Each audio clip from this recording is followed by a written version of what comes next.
Issues related to ED. क्या दिक्कतें हैं जो ईडी के तहत आ रही हैं और आम जनता को दिक्कत हो रही है। नंबर एक देखो भाई, दिक्कत है कि ईडी के पास पावर बहुत ज़्यादा है। ईडी के पास पावर बहुत ज़्यादा है तो हो क्या रहा है इसकी वजह से, ईडी को देखो गवर्नमेंट को बताना नहीं पड़ता कि मैं क्या करने जा रही हूँ, क्यों इस बंदे को मैंने गिरफ्तार किया है।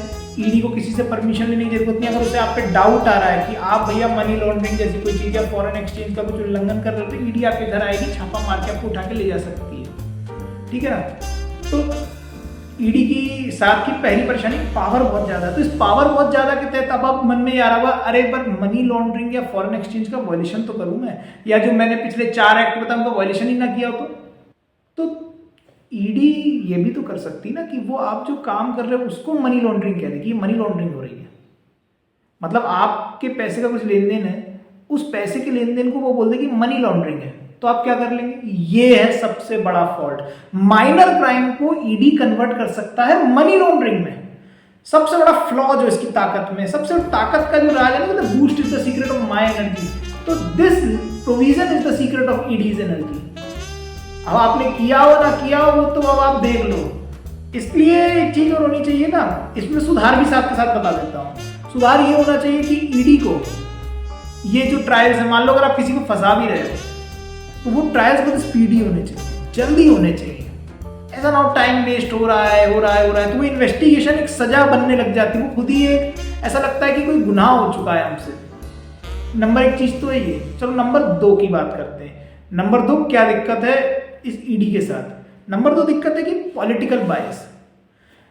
देखो जो सबसे बड़ा आरोप ईडी पे लगता है, सुनने में आता है, वो है कि ईडी जो है वो बायस होकर काम करती है। लोग कहते हैं कि यार ठीक है आपने अरविंद केजरीवाल को उठा लिया, मानता हूं घटिया आदमी, अच्छी बात है आपसे उठा ले गए।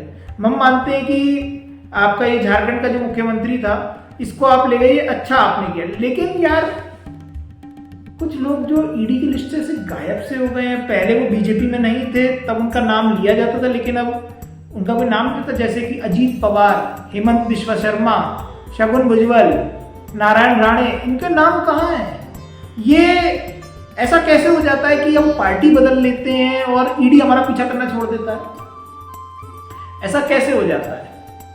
और वहीं पर अगर हम आपके अपोजिशन में तो ईडी हमारा रात दिन जीना खाना पीना वगैरह वगैरह सब मुश्किल सा कर देता है।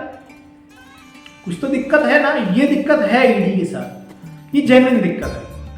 इसके साथ ही हम बढ़ते हैं अपने तीसरे पॉइंट पे। तीसरी दिक्कत है लैक ऑफ कन्विक्शन रेट।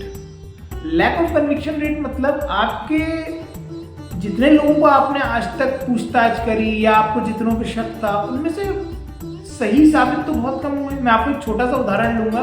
2021 से 22 के साल का 888 लोगों पर ईडी ने छापे मारे, ईडी ने पकड़ा। 23 लोग केवल फाइनली साबित हुए। तो इसका मतलब आपके 865 लोग जो थे वो तो फालतू रहे ना, वो तो फालतू परेशान करेगा ना ईडी के द्वारा केवल। तो ये इसका फ्लॉ है ईडी का कि यार आपका कन्विक्शन रेट बड़ा पुअर है। अब पता नहीं पॉलिटिकली मोटिवेटेड होकर यहाँ पे काम होता है या फिर वाकई में कोई शक था।